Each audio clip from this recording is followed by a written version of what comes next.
Melanjutkan cerita sebelumnya. Bab 1226. Meskipun ada begitu banyak kontestan dan belum tentu mendapatkan prestasi yang memuaskan, aku berharap kalian bisa mempelajari banyak hal dari kompetisi ini. Semoga kalian bisa meningkatkan diri sendiri dengan kompetisi ini. Lanjut Gading. Ya, seluruh hadirin bertepuk tangan. Mereka semua mengungkapkan kekagumannya terhadap Gading. Memperoleh juara pemenang memang penting. Tetapi, ada banyak hal yang bisa mereka pelajari dari sini. Apabila bisa meningkatkan kemampuan itu, berarti kedatangan mereka tidak sia-sia. Kemudian, Ismanto melangkah maju dan tersenyum tipis sambil berucap dengan tegas. Semuanya. Kompetisi puisi ini akan menambah wawasan kalian. Ini adalah wawasan yang sangat kalian inginkan.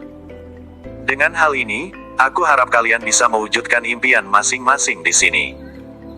Setelah mendengarnya, para hadirin bertepuk tangan lagi. Ekspresi semua orang dipenuhi senyuman antusias. Yang terakhir adalah Kuswanto. Dia juga tersenyum sembari berkata, "Semuanya, aku setuju dengan pernyataan teman-temanku tadi.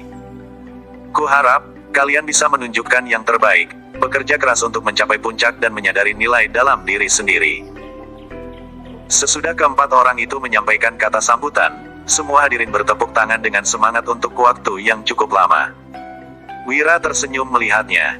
Dia segera berkata, "Oke. Selanjutnya silakan kalian mencocokkan puisi."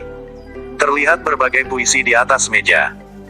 Semua kontestan naik ke panggung satu persatu lalu mengintip dengan penasaran. Satu gunung, dua gunung menjulang tinggi. Embun terasa dingin, kerinduanku berkobar bak api. Salah seorang kontestan membaca dengan lantang, banyak yang merasa kebingungan saat mendengar puisi ini. Puisi ini sangat sulit sepertinya. Level kompetisi ini benar-benar tidak biasa. Ada beberapa kontestan yang menggeleng setelah melihat puisi itu. Raut wajah mereka pun tampak masam dan pasrah. Saat ini seorang pemuda menghampiri. Terlihat senyuman penuh percaya diri di wajahnya. Sesudah itu dia berkata, "Soal ini nggak susah. Aku bisa." Semua orang di sekitar sontak terkejut mendengarnya. Ada yang bertanya dengan penasaran. "Tuan, kamu bisa mencocokkannya?" "Tentu saja bisa," jawab pemuda itu dengan penuh percaya diri. Kemudian, dia mengambil kuas dan mulai menuliskannya. Begitu mendengarnya, semua orang menjulurkan kepala untuk melihat. Ekspresi mereka tampak ragu, karena tidak mempercayai ucapan pemuda ini. Tidak berselang lama, dengan ekspresi penuh percaya diri pemuda itu meletakkan kuasnya. Orang-orang pun mengintip dan menunjukkan ekspresi terkejut. Lalu mulai membacanya. Bab 1227. Bunga krisan mekar, bunga krisan layu. Gagak lihat terbang tinggi. Pemiliknya belum kembali. Selembar tirai melambai di bawah bulan dan angin. Bagus. Benar-benar puisi yang bagus. Banyak orang di sekitar memberikan pujian pada pemuda ini. Dia tampak sangat percaya diri. Lalu berkata sambil tersenyum, "Kalian sudah terlalu memujiku." Begitu mendengar keramaian ini, Wira segera mendekat karena penasaran. Setelah membaca kalimat itu, dia langsung mengangguk puas. Beberapa pria itu juga berjalan turun dari panggung dan mulai berkeliling. Pada saat yang sama, tiba-tiba terdengar sorak-sorai dari kejauhan. Wira segera tertarik oleh suara ini dan berjalan ke sana. Dia melihat di antara kerumunan, ada seorang wanita yang wajahnya buruk rupa. Tetapi, malah memiliki tulisan tangan yang bagus. Wanita itu tengah menulis dengan cepat di atas selembar kertas. Wira tampak mendekat dan memperhatikan dengan seksama. Setelah itu, dia baru menyadari bahwa bukan hanya tulisannya yang bagus, tetapi karya puisinya juga sangat baik. Pohon-pohon tinggi di hutan, rumput merambat di istana burung gagak di kuil. Beberapa pondok sederhana, mengoleksi puluhan ribu buku menuju rumah tua desa.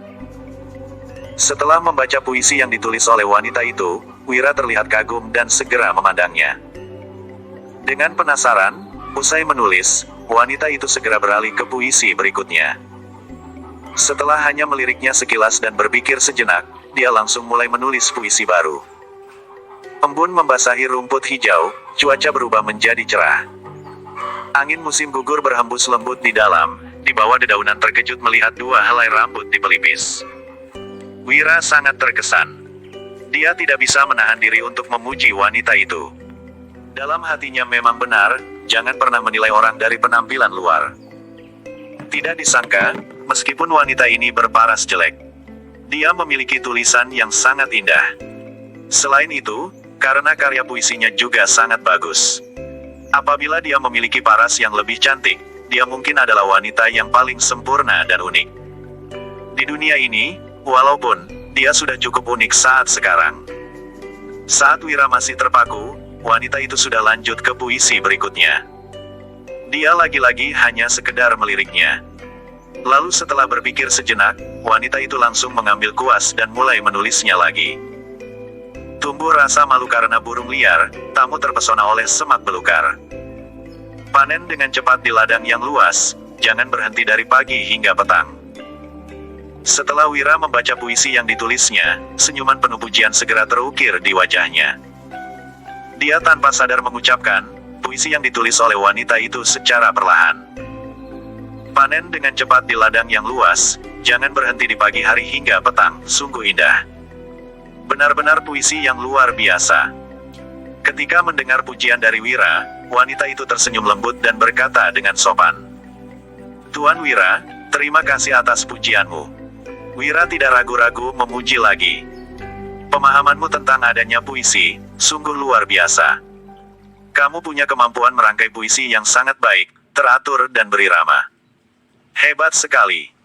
Setelah mendengar pujian tersebut, wanita itu segera tersenyum. Dia mengangguk, sambil berkata, "Terima kasih atas pujianmu."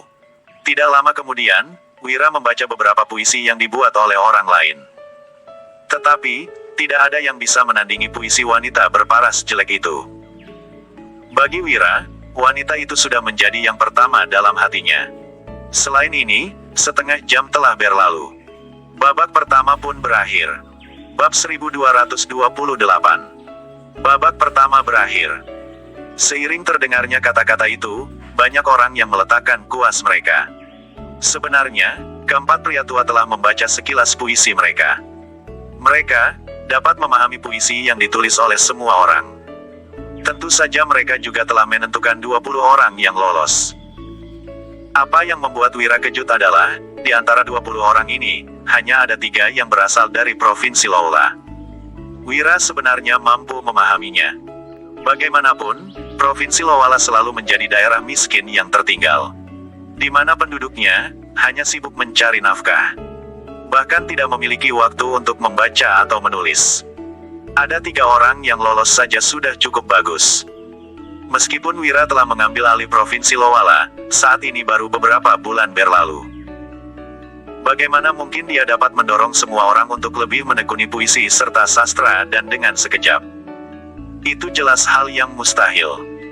Jadi, Wira memang sudah menduga hasil seperti ini. Saat ini, keempat pria itu tampak berdiskusi. Di samping, mereka selalu bersikap objektif selama ini. Setelah mengumumkan 20 peserta yang lolos, lalu membacakan puisi yang dicocokkan mereka. Semua orang pun menerima keputusan ini. Wira bertanya sambil tersenyum. Semuanya ada 20 peserta yang lolos dan telah ditentukan.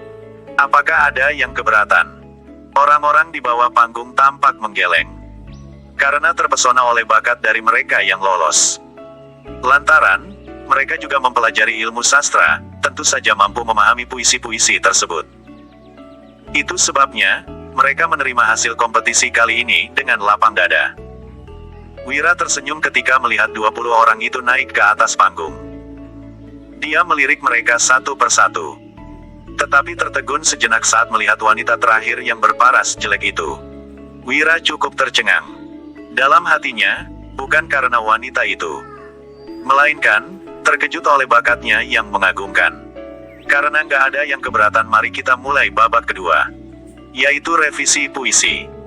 Usai Wira berkata demikian, seseorang menempatkan peralatan tulis di depan 20 orang tersebut.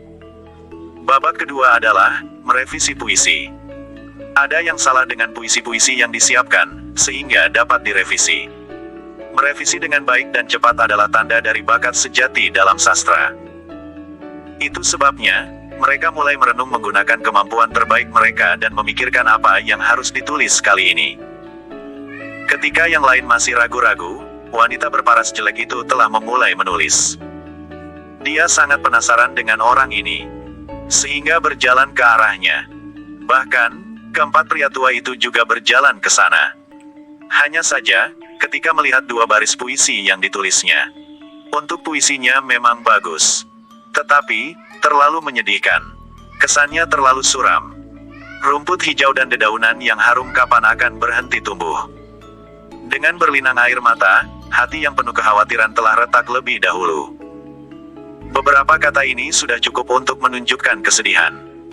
Di atas kertas, orang lain tidak akan mampu menyainginya. Wira mengangguk dengan tulus sambil melirik wanita itu sekilas. Meskipun dia tersenyum, karya puisinya seolah-olah menunjukkan perpisahan yang penuh kesedihan. Sentimental ini memukau. Benar, ini puisi yang bagus. Terutama, kata kapan akan berhenti dan telah retak lebih dulu sangat cocok dengan situasinya. Entah kapan aku baru bisa menulis puisi yang begitu mengharukan. Keempat pria tua itu juga sangat kagum dan tampak sulit mempercayai apa yang barusan mereka baca. Wira memandang wanita tersebut. Sementara itu, si wanita juga menatap Wira dan yang lainnya. Lalu berkata dengan rendah hati, "Kalian terlalu memujiku." Wira tersenyum lembut dan memberikan salam dengan tulus. Sulit dipercaya bahwa puisi sedih ini ditulis olehnya. Pada saat ini, Putro tak bisa menahan diri untuk bertanya, "Kamu yang membuat puisi ini sendiri, atau pernah mendengarnya dari orang lain?" Begitu mendengar perkataan tersebut, wanita berparas jelek itu menjawab sambil tersenyum. "Ini karyaku sendiri." Putro pun berucap, "Puisi yang bagus. Tapi, terlalu melankolis. Meskipun kamu berbakat. Aku tahu kamu nggak terima karena terlahir kurang beruntung. Sebagai orang yang lebih tua, aku pernah bertemu banyak orang. Nak, fokuslah ke depan." Bab 1229. Putro merasa terharu hatinya. Terlintas perasaan simpati terhadap wanita itu. Mendengar perkataan tersebut, wanita itu tersenyum. "Terima kasih banyak, Pak. Aku sudah lama menerima kenyataan ini. Puisi ini juga hanya ungkapan awal dari perasaanku saja. Kalau terlalu menyedihkan, aku akan menggantinya dengan puisi lain." Setelah mengatakan itu, wanita itu mengambil pena dan kembali menulis puisi yang baru. Tetapi, puisinya kali ini berbeda. Puisi itu mengandung pemikiran yang sangat mendalam, hingga membuat orang yang membacanya mendapat pencerahan. Ombak bergulung menerpa perahu bambu, mengantarkannya pada langit teduh puluhan ribu mil. Begitu membaca dua baris puisi itu, beberapa pria tua itu langsung tertawa. "Hahaha. Anak muda memang seharusnya punya pikiran yang terbuka seperti ini." Sekilas, puisi ini terdengar seperti situasinya nggak ada harapan lagi. Tapi, punya makna yang dalam. Puisi ini memang luar biasa. Biasanya, orang selalu terbawa situasi dengan menghadapinya. Nak, aku kagum kamu bisa punya pemikiran yang terbuka seperti ini. Puisi itu terdengar sederhana, tetapi bisa merasakan suasana hati wanita itu yang berbeda. Perahu bambu itu terbalik karena terus diterpa ombak dan hancur. Tetapi, perahu itu malah bisa mengarungi lautan tak berujung. Hingga, puluhan ribu mil lautan itu seolah-olah adalah miliknya sendiri. Wira juga tersenyum dan merasa sangat terkesan. Wanita yang terlihat kurang menarik itu berhasil menulis dua puisi yang membuat yang lainnya juga terkesan. Perlombaan terus berlanjut. Namun, hanya puisi wanita itu yang satunya menyedihkan dan yang satunya lagi yang memiliki makna dalam itu yang tak tertandingi. Semua orang yang membaca puisi itu memberikan pujian yang luar biasa. Wira menatap wanita itu sambil tersenyum dan bertanya, "Boleh tahu nama Nona?" Wanita itu sangat gembira. Dia menatap Wira dan berkata, "Namaku Julian." Julian tersenyum dan memberi hormat kepada Wira lagi. "Tuan Wira, jangan bercanda." Mendengar perkataan ini, Julian mengedipkan matanya. Perlu diketahui, saat ditanya dari mana asalnya, biasanya orang akan langsung menjawabnya dengan mudah. Tetapi, berbeda dengan Julian. "Aku dari Provinsi Lowala, Jawaban Julian yang terbata-bata membuat Wira menjadi bingung. Provinsi Lowala. Benarkah, kamu nggak berbohong kan? Mendengar perkataan itu, ekspresi Julian terlihat cemas dan berkata, aku hidup nomaden. Jadi, aku juga nggak tahu dari mana asalku. Setelah Julian selesai berbicara, Wira menarik nafas dalam-dalam dan berkata lagi, apa kamu sekarang punya keluarga? Begitu mendengar perkataan itu, Julian buru-buru menggelengkan kepalanya. Sekarang juga nggak punya keluarga. Mendengar perkataan itu, Wira menghela nafas. Wanita ini memang berbakat. Tetapi, penampilannya kurang menarik. Di zaman ini, bakat wanita tidak berguna. Jadi, kehidupan wanita ini mungkin cukup kesulitan. Kalau kamu nggak keberatan, setelah perlombaan puisi ini berakhir, ikut aku pulang saja. Di rumahku, ada ketiga istriku yang mencintai puisi. Kalau tahu kamu begitu berbakat, mereka pasti akan sangat menyukaimu. Julian mengedipkan mata dan mengganggukan kepalanya. Terima kasih banyak Tuan.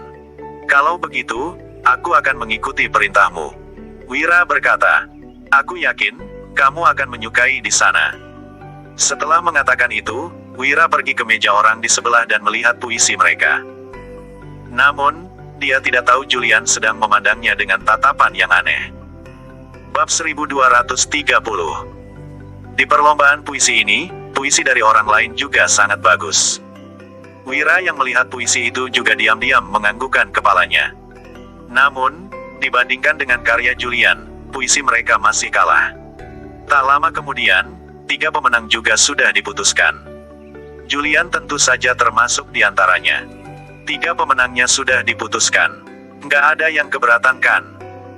Saat Putro mengumumkan hasilnya di depan publik, tidak ada peserta yang protes. Bagaimanapun juga saat ini, puisi Julian adalah yang terbagus dan tidak ada yang bisa menandinginya. Namun, Julian bisa menjadi salah satu dari ketiga pemenang itu membuat semua orang terkejut. Alasannya tidak lain adalah, karena penampilan Julian yang kurang menarik sebagai seorang wanita. Namun, ada yang berbeda. Banyak orang yang tidak peduli karena kagum dengan bakat wanita itu. Babak kedua sudah berakhir. Ayo, kita mulai babak ketiganya, Pak. Lebih baik temanya apa ya? Pada saat ini Wira berbicara. Mendengar perkataan itu, Putro dan ketiganya merenungkannya sejenak dan berkata, kalau temanya tentang kehidupan bagaimana? Setelah mendengar perkataan itu, semua orang agak terkejut. Tema kehidupan itu terlalu luas. Tidak ada yang mengerti apa sebenarnya maksud tema itu. Hanya ada beberapa orang juga yang berani membahas tentang kehidupan ini di puisinya. Bagaimanapun juga, semuanya hanya orang biasa. Siapa yang berani sembarangan membahas tentang kehidupan? Namun, karena kehidupan menjadi temanya, mereka tentu saja harus memikirkannya dengan baik. Meskipun tema kehidupan ini sangat luas, bukan berarti tidak mungkin membuat puisi dengan tema itu. Dari ketiga pemenang babak sebelumnya, Julian tetap adalah orang pertama yang berhasil membuat puisinya. Kalau begitu, aku akan mencobanya. Setelah mengatakan itu, Julian langsung mengambil penanya dan menulis puisinya di atas kertas. Hamparan langit luas adalah awal segalanya. Waktu berganti dalam sekejap mata. Setelah membaca puisi itu, semua orang terkejut. Temanya adalah kehidupan, tetapi puisi Julian terdengar sangat tegas. Penggunaan kata-kata yang begitu kuat itu, membuat semua orang tidak berani percaya. Setelah terkejut, mereka semua menganggukkan kepalanya dengan ekspresi kagum. Wira juga merasa tidak percaya dengan kejadian ini. Sejujurnya, perkataan Julian itu membuatnya terkejut. Sulit dipercaya bahwa puisi itu adalah karya seorang wanita. Perlu diketahui, bahwa Wira juga tidak memiliki inspirasi untuk menulis puisi yang tegas dan indah seperti itu. Bukan hanya luar biasa, puisi itu juga terdengar mulia. Dia tersenyum sejenak, dan diam-diam menggelengkan kepalanya. Setelah membaca puisi Julian, mungkin hanya beberapa orang yang berani menulis puisi tentang kehidupan lagi. Melihat kejadian itu, Wira dan Putro hanya bisa menggelengkan kepalanya. Perlombaan puisi ini pun berakhir dengan puisi dari Julian. Setelah perlombaan puisi terakhir, Wira juga tidak mengingkari janjinya dan langsung membawa Julian kembali ke Dusun Darmadi. Penampilan Julian memang kurang menarik. Tetapi, tatapannya terlihat jernih dan berbinar. Oleh karena itu, saat melihat Wira membawa Julian pulang, ketiga istri Wira merasa bingung. Aku perkenalkan kepada kalian. Dia adalah pemenang pertama dalam lomba puisi, Nona Julian, kata Wira sambil tersenyum. Setelah Wira memperkenalkannya, ketiga wanita itu buru-buru mendekat. Nona Julian, selamat ya.